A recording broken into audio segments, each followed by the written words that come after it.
हमारे व्यस्त जीवन में ईश्वर की आवाज। ईश्वर ने हमारे लिए सुंदर दुनिया बनाई है और अपने जैसे ही हमें बुद्धि और विवेक दिया है। हम सदा ख्याल रखें कि ये हमारा सुंदर जीवन व्यर्थ ना चला जाए। छोटे बच्चों को हम कई चीज़ों से डराते हैं। जो बच्चों को सिखाना चाहते हैं, माता पिता या गुरुजन कई बार छोटे बच्चों को डराकर सिखाते हैं, सिखाने की कोशिश करते हैं। कभी अंधेरी रात, कभी आग, पानी और कई चीज़ों से उन्हें भय दिखाकर उन्हें सिखाने की कोशिश करते हैं। लेकिन जैसे ही बच्चे बड़े होते हैं, सयाने होते हैं, उन्हें डराया नहीं जा सकता। यदि हम द्वितीय वैटिकन से पहले की बातों पर चिंतन करेंगे, द्वितीय वैटिकन से पहले की शिक्षा पर चिंतन करेंगे, तो वहां नरक, आग, ईश्वर की सजा, इस तरह की शिक्षाएं दी जाती थी। किसी तरह से भय जगाने की कोशिश की जाती थी। द्वितीय वैटिकन के बाद अब तक जो शिक्षा देने में बदलाव आया है, उसमें ईश्वर की दया, अब ईश्वर की करुणा और ईश्वर की क्षमा को बताया जाता है, अनुभव किया जाता है। और इन दया, करुणा और क्षमा और प्रेम को अनुभव करने से ही हमारे जीवन में परिवर्तन आता है। 40 के इस समय में आप इस पर विशेष चिंतन करें। 40 का तीसरा रविवार 20 मार्च 2022। पहला पाठ निर्गमन ग्रंथ अध्याय 3 पद संख्याएं 1 से 8, 13 से 15 तक। दूसरा पाठ कुरिन्थियों के नाम संत पौलुस का पहला पत्र अध्याय 10 पद संख्याएं 1 से 6 तथा 10 से 12 तक। और संत लूकस का सुसमाचार अध्याय 13 पद संख्याएं 1 से 9 तक। कुरिन्थियों के नाम पहले पत्र अध्याय 13 पद संख्या 11 में संत पौलुस ने अपनी व्यक्तिगत बात बताई है। वे कहते हैं कि जब मैं बच्चा था तब बच्चों की तरह बोलता था, सोचता था और समझता था, किंतु जब सयाना हो गया तब मैंने बचकानी बात छोड़ दी। हम सभी के साथ ऐसा होता है। जैसे ही हम बड़े होते हैं, हमारे सोचने में, विचारने में, चिंतन में बदलाव आता है। हर चीज को हम, विशेष करके जो व्यवहारिक है, कुछ गंभीर बातें, मुद्दे हैं, हम उन पर सवाल पूछना शुरू करते हैं। ये हमारे बुद्धि के विकास का लक्षण है। धीरे धीरे बुद्धि का विकास होता है और हमारी चेतना बढ़ने लगती है और हम हकीकत और सत्य की झलक पाने लगते हैं। धीरे धीरे हमारे अंदर का डर मिटने लगता है। हम डर से ऊंचाई की ओर नहीं जा सकते। आध्यात्म का मार्ग सारे डर को निकालने का मार्ग है। इसलिए आध्यात्म में बढ़ने के लिए हमें पूरी तरह से डर को निकालने की आवश्यकता है और ईश्वर से एक होकर, सत्य से जुड़कर प्रेम के मार्ग में ऊपर उठने की बात है।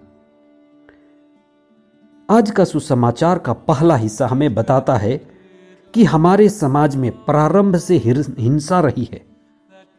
इस्राएली लोग रोमियों के गुलाम थे और आए दिन विद्रोह होते रहते थे। गलीलिया में पूजा स्थल में भी विद्रोह हुआ था और पिलातुस ने कड़ा आदेश दिया था कि हर संभव शांति व्यवस्था बनाई रखी जाए। इसलिए लोग मारे गए थे और पूजा स्थल में भी मारे गए थे। और उनका रक्त बलुई पशुओं के रक्त से मिल गया था। ये लक्षण है अव्यवस्था का, ये लक्षण है बुराई का, ये लक्षण दिखाई देता है अराजकता का। हम इस तरह के समाज में जीते हैं, रहते हैं। आज भी बहुत हद तक इसी तरह की हालत है। लोग इस विषय पर सवाल पूछते थे कि इस तरह की चीजें जो घटित हो रही हैं, समाचार पत्र, न्यूज़पेपर और सोशल मीडिया, हर जगह हिंसा की झलक हमें मिलती है। इसी तरह की झलक को देख करके लोग ईसा से सवाल पूछते थे और ईसा बड़ी समझदारी से जवाब देते हैं। वे राजनीतिक बहस नहीं छेड़ते, वे ना तो राजनीति के साथ हैं और राजनीति से समझौता भी नहीं करते। दूसरी घटना सिलोआम के मीनार गिरने की है, जिसको हम प्राकृतिक आपदा कह सकते हैं, जिसमें 18 लोगों की जान गई है। यह एक दैविक आपदा है जिसे रोकना मनुष्य के लिए संभव नहीं है। ईसा ने इन सब बातों के घटित होते हुए शिष्यों के बीच चर्चा की, बातें की, लेकिन ईसा ने उनको एक मार्ग बताया और वो मार्ग था पश्चाताप करने का मार्ग। उन्होंने शिक्षा दी, पश्चाताप करने की शिक्षा दी। उसी से अव्यवस्था जाएगी, बुराई मिटेगी और अराजकता समाप्त होगी। ईश्वर चाहता है कि मनुष्य सच्चे हृदय से पश्चाताप करे और व्यर्थ की बातों, अफवाहों से बचे।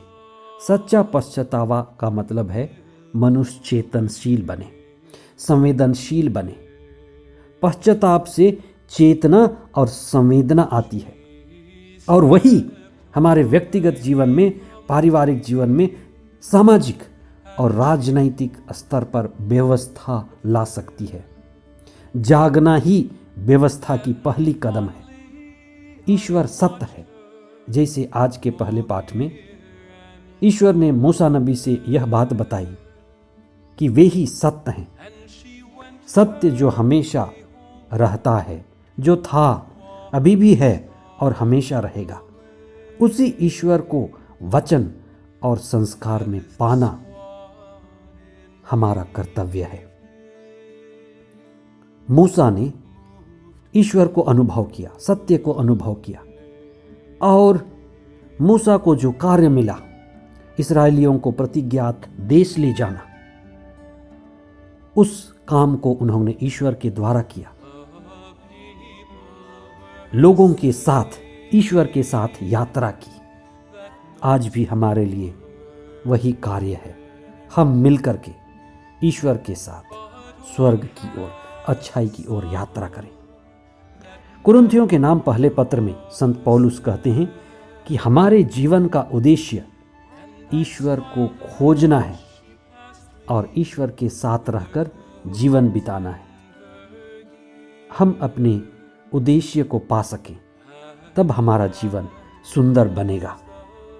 जब जब हम ईश्वर के साथ होते हैं तो ईश्वर की कृपा पात्र बनते हैं। ईसा का दृष्टांत, छोटा दृष्टांत,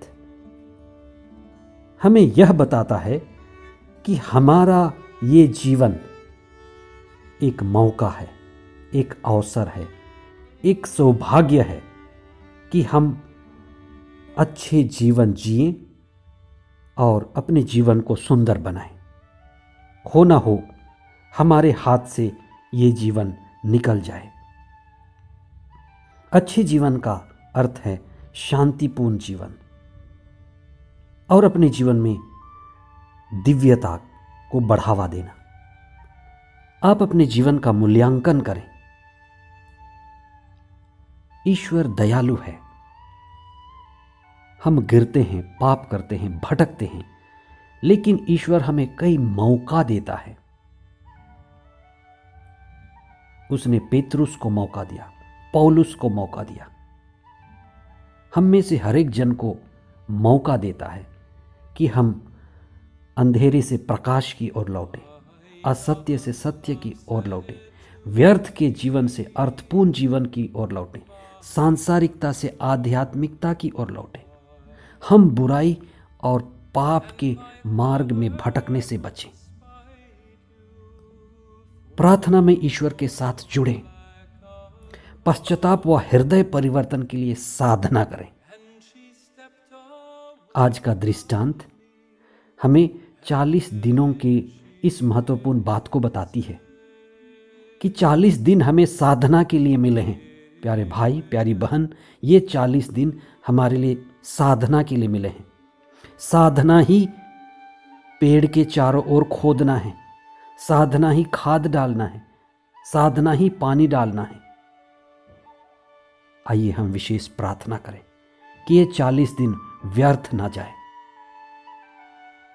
हे प्रभु, हम 40 के इस कृपापूर्ण दिनों के लिए आपको धन्यवाद देते हैं। हम धन्यवाद देते हैं आपके वचन के लिए, पवित्र आत्मा के लिए, जो हमारा मार्गदर्शन करता है। हमें आशीष और कृपा प्रदान कीजिए कि हम पाप से नफरत करें, आपकी आत्मा में प्रकाशित होकर प्रज्ञा और अच्छाई की ओर बढ़ें। हमारे जीवन में हृदय परिवर्तन के लिए आशीर्वाद दीजिए। हम जहाँ भी रहें अपने हृदय को आपकी ओर अभिमुख करें और उन सभी भाई बहनों के लिए भी प्रार्थना करें जो अपने जीवन को आपकी ओर ले जाने के लिए, आध्यात्मिकता की ओर बढ़ने के लिए संघर्ष कर रहे हैं। ये 40 का समय कृपा का समय है, हमारे संघर्षों में सफल होने का समय। हमें अपने आशीष और कृपाओं से भरिए। ये प्रार्थना हम करते हैं हमारे प्रभु ख्रिस्त के द्वारा। आमीन।